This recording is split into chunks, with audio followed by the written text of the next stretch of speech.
Les mots résonnaient encore dans mon esprit alors que j'étais assise dans ma voiture de location, garée devant la maison familiale où j'avais grandi, la pluie traçant des sillons sur le pare-brise comme les larmes que je refusais de verser. Ton frère mérite plus, Elsa. Il a de la vision, de l'ambition. Cette opportunité commerciale pourrait tout changer pour notre famille. L'ironie ne m'échappait pas. Il parlait de transformer notre famille alors qu'il détruisait systématiquement la partie de celle-ci qui m'incluait. Mes parents, Heinrich et Ingrid Müller, avaient toujours été des gens pragmatiques. Anciens agriculteurs devenus petits entrepreneurs, ils s'étaient battus pour se hisser depuis le néant, travaillant 16 heures par jour pour bâtir leur modeste succès. Je respectais cela chez eux, leur éthique de travail était légendaire dans notre petite ville bavaroise. Mais quand il s'agissait de leurs enfants, ils avaient toujours vu Klaus à travers des lunettes roses, tandis que moi, j'étais la fiable. La stable. Celle sur qui on pouvait compter, qui retomberait toujours sur ses pieds, donc pourquoi s'inquiéter pour elle? Klaus était l'enfant prodige, celui qui ne faisait jamais rien de mal, même après avoir abandonné l'université 2 fois, même après avoir embouti la voiture de papa en conduisant ivre, même après avoir emprunté de l'argent à des amis sans jamais les rembourser. Il est en train de se chercher, disait maman, comme si avoir 28 ans et être au chômage était une noble quête de découverte de soi. Ce qu'il ne savait pas, c'est que je me préparais à ce moment depuis 3 ans. Les signes étaient là bien avant la grande annonce de Klaus. Il y avait ces remarques subtiles lors des repas de famille, Klaus a de si grandes idées, suivies de regards appuyés dans ma direction, qui communiquaient clairement, contrairement à d'autres. Il y avait cette lueur dans leurs yeux lorsqu'ils parlaient de ces nouveaux projets, leur voix pleine d'espoir et de fierté, qui devenait soudainement neutre et polie quand je mentionnais un nouveau client ou la réussite d'un projet. Je me souviens exactement du moment où j'ai compris à quel point j'étais remplaçable à leurs yeux. C'était le jour de mes 26 ans, et je venais de signer le plus gros contrat de ma carrière de freelance, une refonte complète de l'image de marque d'un grand cabinet d'avocats à Munich. J'étais si excitée à l'idée de leur annoncer, certaine qu'ils seraient fiers. Mais lorsque je suis arrivée au dîner familial, Klaus monopolisait la conversation avec ses projets pour révolutionner le marketing des réseaux sociaux, une entreprise qui n'existait que dans son imagination et dans une présentation PowerPoint bâclée. « Et c'est bien, ma chérie ?» avait dit maman distraitement quand j'avais enfin réussi à parler de ma réussite, avant de se tourner aussitôt vers Klaus. « Alors, raconte-nous plus sur ta cible démographique, mein Schatz. » Ce soir-là, en rentrant seule chez moi, j'ai pris une décision. S'ils me voyaient comme un plan B fiable, alors je deviendrais le meilleur plan B qu'ils aient jamais négligé.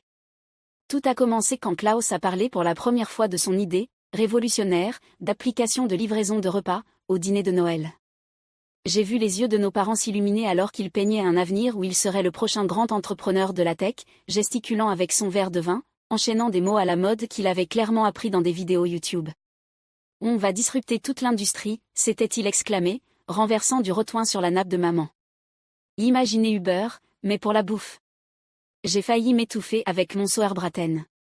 Uber pour la nourriture existait déjà, ça s'appelait DoorDash, Uber Eats, Lieferando. Mais Klaus n'avait jamais laissé la recherche entraver une bonne histoire. J'ai vu le doute s'installer dans leurs regards lorsqu'ils observaient ma modeste carrière de graphiste, mon petit appartement, ma Honda Civic pratique. À leurs yeux, j'étais réussie mais pas brillante. Confortable mais pas exceptionnelle. Je payais mes factures, j'épargnais, je cotisais pour ma retraite, des qualités admirables mais ennuyeuses, qui n'inspiraient pas de discours autour de la table. C'est à ce moment-là que j'ai commencé mes recherches, de vraies recherches, pas la version de Klaus qui se limitait à taper « Comment créer une entreprise » sur Google et regarder des TED Talks. Pendant 3 mois, j'ai méthodiquement analysé le marché de la livraison de repas à Munich. J'ai étudié les applications concurrentes, cartographié les zones de livraison, analysé les stratégies de tarification, et même interviewé des restaurateurs sur leur expérience avec les plateformes existantes. J'ai créé des tableurs pour suivre les taux d'adoption, les fluctuations saisonnières, les marges bénéficiaires. J'ai consulté des développeurs pour estimer les coûts et les délais de développement réalistes. Ce que j'ai découvert était accablant, le marché était saturé, les marges étaient extrêmement faibles, et s'y faire une place nécessitait des millions en capital risque, de l'argent que Klaus n'avait pas, et qu'il n'obtiendrait jamais avec son absence totale d'expérience. Mais mes parents ne voyaient que son enthousiasme. Il assistait à ces présentations d'affaires, dans notre salon, où il utilisait des mots comme « innovation disruptive » et « avantage du premier entrant », tout en montrant des diapos remplis de clipards et de citations inspirantes. Je les voyais hocher la tête sérieusement lorsqu'il expliquait sa proposition de valeur unique, des délais de livraison plus rapides, qu'il comptait atteindre avec des méthodes qu'il était incapable d'expliquer. Elsa, tu devrais prendre des notes, avait suggéré papa pendant l'une de ses séances. Tu pourrais apprendre ce qu'est le vrai entrepreneuriat. J'ai bien pris des notes. Mais pas celles qu'ils attendaient. Pendant que Klaus s'affairait à créer des présentations tapax en grave l'œil rempli de photos d'illustrations et de citations motivantes, à fréquenter des meet-up d'entrepreneurs, dans des cafés branchés de Munich, et à parler sans fin de bouleverser le marché, moi, j'enquêtais discrètement sur chaque aspect de son plan d'affaires. J'ai découvert que son idée, révolutionnaire, était déjà mise en œuvre par 4 entreprises différentes à Berlin et ce depuis 3 ans. J'ai appris que ces prétendues réunions avec des investisseurs étaient en réalité des événements de réseautage où il collectionnait des cartes de visite, prenait des selfies avec de vrais entrepreneurs à succès, et les postait sur LinkedIn avec des légendes du genre « super rencontre avec des leaders du secteur ». Je l'observais s'exercer à faire son pitch devant le miroir, répétant des phrases comme « solution synergique » et « potentiel de croissance scalable », sans comprendre le moindre mot de ce qu'il disait. Il n'avait jamais rédigé de plan d'affaires, jamais mené d'études de marché, jamais même travaillé dans la restauration. Mais il avait du charisme, et cela avait toujours suffi à nos parents. Plus important encore, j'ai lancé ma propre entreprise. En utilisant mes compétences en design et les contacts que j'avais noués au fil des années en tant que freelance, des relations que Klaus qualifiait avec mépris de « petits clients sans importance », j'ai lancé une agence de marketing digital. Je travaillais les soirs et les week-ends, survivant grâce au café et à ma détermination, et j'ai peu à peu construit une clientèle composée d'entreprises qui avaient réellement besoin de mes services. Pas de jargon, pas de promesses en l'air, seulement un travail solide, avec des résultats mesurables. Je n'en ai parlé à personne au début. Tandis que Klaus annonçait chacun de ses mouvements sur les réseaux sociaux, je signais discrètement mon tout premier contrat important avec une brasserie munichoise en quête d'une nouvelle identité visuelle. Pendant qu'il achetait des cartes de visite hors de prix et payait des logos qu'il ne pouvait pas se permettre, je réinvestissais chaque euro dans ma jeune entreprise. Au moment où Klaus faisait son pitch à nos parents pour obtenir un financement, j'avais déjà discrètement sécurisé des contrats avec 3 grandes entreprises de Munich, et je générais un revenu mensuel stable. Mon plan d'affaires n'était ni griffonné sur des serviettes en papier ni rempli de photos d'illustrations, c'était un document de 50 pages contenant des prévisions financières, une analyse de marché et des témoignages de clients satisfaits. J'avais aussi fait quelque chose que Klaus n'avait jamais envisagé, j'avais mis de l'argent de côté. Pendant qu'il dépensait ses allocations chômage dans des événements de réseautage et des cafés hors de prix, je vivais en dessous de mes moyens et bâtissais une réserve financière. Je savais que la tempête approchait. Le premier signe est apparu lors d'un dîner familial un dimanche de mars. Klaus expliquait ses besoins en financement quand papa a mentionné, comme si de rien n'était, qu'ils étaient en train de revoir les actifs familiaux, pour déterminer comment soutenir au mieux son projet. Les actifs familiaux, ai-je demandé, même si je savais déjà de quoi il s'agissait. Eh bien, l'appartement prend de la valeur en ce moment, a dit maman sans croiser mon regard. Ce n'est pas comme si tu avais besoin de cet argent maintenant. Tu t'en sors très bien avec ta petite entreprise de design. Ma petite entreprise de design. 3 mots qui résumaient parfaitement tout ce qui clochait dans leur perception de moi. C'est une stratégie d'investissement intelligente, a ajouté Heinrich avec ce ton condescendant qu'il réservait aux vérités soi-disant évidentes qu'on explique à un enfant lent. L'application de Klaus pourrait rapporter 10 fois l'investissement initial. Ton appartement va juste exister. Ce soir-là, j'ai accéléré mon calendrier. J'ai discrètement trouvé un autre logement, déplacé mes biens les plus précieux dans un box de stockage, et commencé à documenter chaque détail financier de la croissance de mon entreprise. J'ai ouvert un compte bancaire séparé pour l'activité et commencé à y transférer tous mes revenus, afin de constituer des preuves de ce que j'avais accompli pendant qu'il me méprisait. J'ai aussi engagé un avocat, pas l'avocat de la famille, mais un spécialiste du droit des petites entreprises et de la protection des actifs. Par précaution. Le jour où ils ont vendu mon appartement, celui dont je payais le prêt depuis 4 ans, celui qui appartenait légalement à une fiducie familiale à laquelle j'avais naïvement consenti à une époque où j'étais jeune et confiante, je n'ai pas protesté. Je n'ai pas pleuré. Je n'ai même pas élevé la voix lorsque papa m'a tendu les documents à signer, évitant mon regard comme un enfant pris en faute. La réunion s'est tenue dans le bureau de notre avocat de famille, Maître Weber, dont le visage familier était empreint de gêne. Il me connaissait depuis toute petite, m'avait vu grandir, et je pouvais voir qu'il désapprouvait ce qui se passait. Mais la loi, c'est la loi, et les documents de la fiducie étaient clairs. La famille a décidé que c'était la meilleure utilisation de cet actif, a déclaré Heinrich d'un ton rigide, utilisant un langage formel comme si cela rendait la trahison moins personnelle. L'entreprise de Klaus a un potentiel de retour sur investissement considérable. Je me suis contentée de sourire et de souhaiter bonne chance à Klaus pour son projet, ma voix calme malgré mon cœur en miettes. Tu as tout à fait raison, papa. Klaus mérite cette opportunité. Tu prends ça très bien, Elsa, a dit ma mère, soulagée mais avec aussi autre chose dans la voix, de la surprise, peut-être même une pointe de déception de ne pas me voir me battre pour ce qui m'appartenait. Je craignais que tu ne sois bouleversée. Pourquoi le serais-je, maman? La famille soutient la famille, pas vrai? Ce que je ne leur ai pas dit, c'est que j'avais déjà déménagé mes affaires les plus précieuses des mois auparavant. L'appartement qu'ils ont vendu était pratiquement vide, je logeais dans un petit hôtel près de mes clients et j'utilisais ce temps pour finaliser mes plans d'expansion. Chaque meuble, chaque photo de famille, chaque souvenir du foyer que j'avais bâti avait été soigneusement déplacé. J'avais aussi résilié les abonnements à mon nom, fait suivre mon courrier, et même récupéré mon dépôt de garantie en avance. Quand ils ont vendu mon appartement, ils vendaient simplement des murs et des pièces vides. Tout ce qui comptait vraiment pour moi était déjà en sécurité. Mais je les ai laissés croire qu'ils m'arrachaient quelque chose de précieux. Je les ai laissés porter cette culpabilité, parce que je voulais qu'ils comprennent le poids de leur choix. Le plus difficile n'a pas été de perdre l'appartement, c'était de voir mes parents se transformer en des personnes que je ne reconnaissais plus. La femme qui m'avait appris la justice et le respect traitait désormais un de ses enfants comme plus méritant que l'autre. L'homme qui m'avait toujours inculqué qu'on devait mériter ce qu'on obtient donnait maintenant le succès à quelqu'un qui n'avait jamais travaillé pour l'avoir. Klaus, à son crédit, semblait mal à l'aise avec tout cela.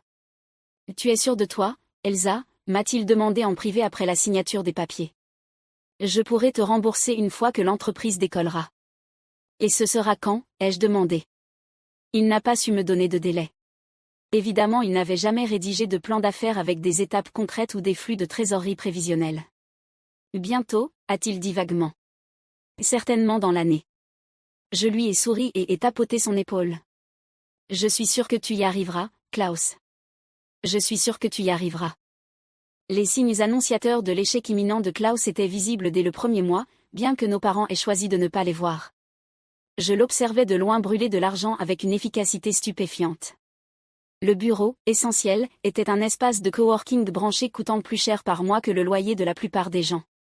Le logo et le package de branding qu'il avait commandé valaient plus que certaines voitures. Il avait engagé une responsable des réseaux sociaux, dont le travail semblait consister principalement à publier des citations inspirantes et des photos de Klaus, songeur, dans des cafés. J'aurais pu les avertir. N'importe quel analyste d'affaires compétent aurait vu les signaux rouges, aucune validation client, aucun produit minimum viable, aucune compréhension des unités économiques, aucune stratégie réaliste de mise sur le marché. Klaus dépensait comme une entreprise bien établie alors qu'il générait des revenus dignes d'un projet de loisir. Mais ils avaient fait leur choix. Ils avaient décidé que le potentiel de Klaus valait plus que mes résultats concrets. Alors je les ai laissés apprendre cette leçon difficile que j'avais moi-même déjà assimilée, le potentiel sans exécution n'est qu'un vœu pieux coûteux. Pendant ce temps, ma petite entreprise de design connaissait une croissance exponentielle.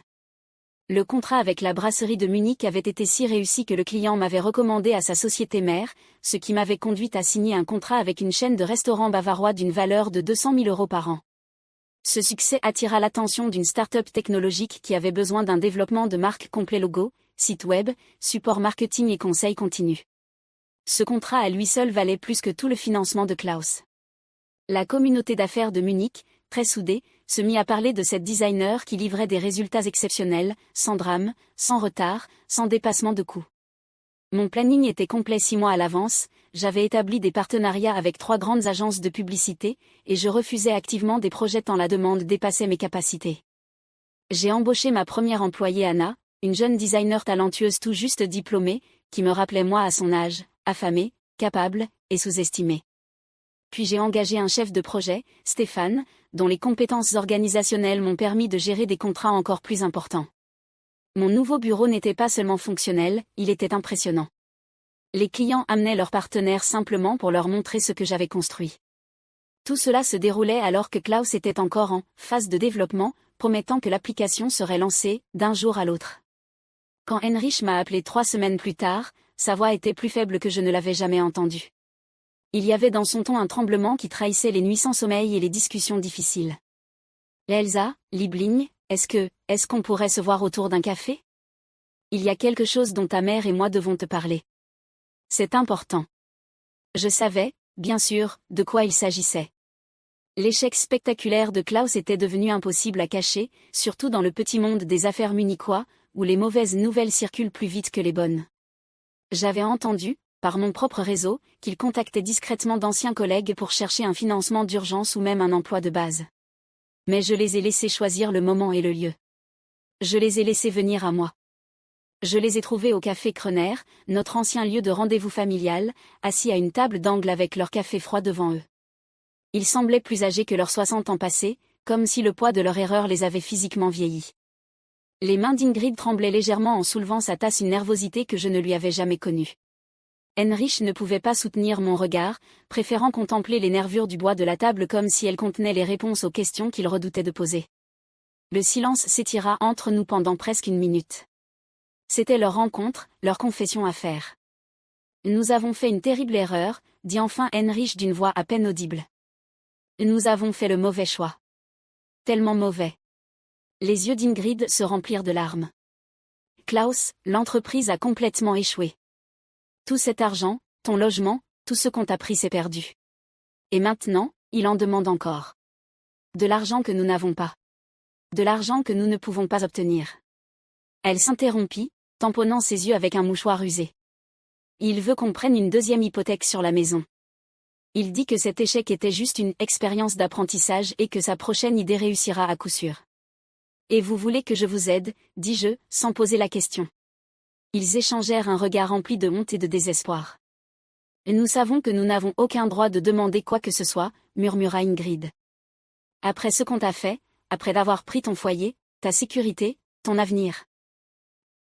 Heinrich finit par me regarder dans les yeux. Nous avons détruit notre relation avec la fille qui avait construit quelque chose de réel, en courant après les rêves d'un fils qui n'a rien construit d'autre que des dettes. Nous avons été des idiots, Elsa. De vieux idiots aveugles. Je les ai laissés dans ce silence, les observant dans leur inconfort. Une partie de moi, l'enfant blessé qui n'avait jamais été la préférée, voulait les voir souffrir.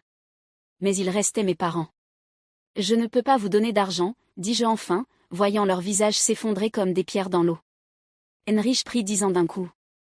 Mais je peux vous offrir quelque chose de mieux. Je fis glisser une proposition commerciale à travers la table reliée, professionnelle, minutieusement préparée, le genre de document que Klaus n'avait jamais pris la peine de rédiger. J'ouvre un bureau à Munich pour mon agence. J'ai besoin de quelqu'un pour gérer l'administratif, quelqu'un de fiable, rigoureux, avec une vraie expérience en affaires. Le salaire est de 50 000 € par an, avec avantages, partage des bénéfices et couverture santé complète. Les yeux de Heinrich s'écarquillèrent en lisant, ses mains usées tremblant légèrement sur les pages. Elsa, est-ce que tu m'offres un travail? Je vous offre un travail à tous les deux. Mama, tes compétences en comptabilité issues de l'ancienne entreprise seraient parfaites pour notre département financier. Même salaire, mêmes avantages. Tu gérerais les finances de contrats dépassant les 2 millions d'euros par an. Les chiffres les frappèrent comme un coup physique. En un an, je leur offrais ensemble plus que ce qu'ils avaient donné à Klaus, et contrairement à ses profits imaginaires, il s'agissait ici de salaires réels issus d'une entreprise qui générait des revenus concrets. Ils me regardèrent, stupéfaits, et je vis dans leurs yeux qu'ils comprenaient non seulement l'offre, mais ce qu'elle signifiait. Leur fille, la fiable, l'ennuyeuse, avait construit quelque chose de solide pendant qu'ils poursuivaient des illusions. Mais pourquoi, demanda Ingrid, les larmes aux yeux. Après ce qu'on t'a fait. Je réfléchis à la manière de répondre. J'aurais pu leur parler de toutes les nuits où j'avais pleuré seule, me sentant inutile et rejetée. J'aurais pu évoquer les séances de thérapie où j'ai appris à surmonter la douleur d'avoir été toute ma vie le second choix. J'aurais pu leur expliquer combien leur trahison avait failli me briser. À la place, j'ai tendu les mains et saisi les leurs. Parce qu'à la différence de Klaus, moi je comprends ce que famille signifie vraiment. Et parce que j'ai toujours eu 10 longueurs d'avance, j'ai construit quelque chose capable de nous porter tous. Alors que nous étions là, 3 générations de Müller en train de reconstruire ce qui avait été brisé, j'ai enfin compris leur erreur. Ils pensaient que Klaus méritait plus parce qu'il rêvait plus grand et parlait plus fort. Ils avaient confondu la confiance avec la compétence, la vision avec la viabilité. Ils n'avaient pas réalisé que des rêves sans fondation ne sont que des fantasmes coûteux. Mais la planification, la préparation, et un véritable souci de la famille? Cela construit des empires. La transition ne fut pas immédiate, la confiance, une fois trahie, demande du temps à se réparer. Mais petit à petit, Heinrich et Ingrid se révélèrent inestimables pour mon entreprise en pleine croissance. L'expérience de papa dans la gestion d'une petite société se traduisit parfaitement en direction des opérations, tandis que la minutie de maman permit d'éviter des erreurs qui auraient pu coûter cher. Pour la première fois depuis des années, nous avions des dîners de famille qui ne tournaient pas autour des dernières lubies de Klaus ou de mes prétendus manquements. Nous parlions de projections trimestrielles, de satisfaction client, de perspectives d'expansion. Mes parents commencèrent à comprendre ce que j'avais bâti non grâce à la chance ou aux relations, mais grâce à la compétence et à la persévérance. 6 mois plus tard, Klaus m'appela pour savoir s'il y avait des postes disponibles dans mon entreprise. Sa voix trahissait une humilité que je ne lui connaissais pas, mêlée à une détresse qu'il tentait de masquer. « J'ai beaucoup appris de mes erreurs, Elsa, dit-il. Je crois que je pourrais vraiment apporter quelque chose à ce que tu construis. » Je lui ai dit que j'allais y réfléchir. J'y réfléchis encore. Mais dernièrement, j'incline vers le oui pas parce qu'il le mérite, mais parce que tout le monde mérite une seconde chance de prouver qu'il peut changer. Même les enfants dorés finissent par apprendre que le monde ne leur doit rien. Après tout, être 10 longueurs d'avance, c'est aussi savoir quand tendre la main pour aider quelqu'un à rattraper son retard.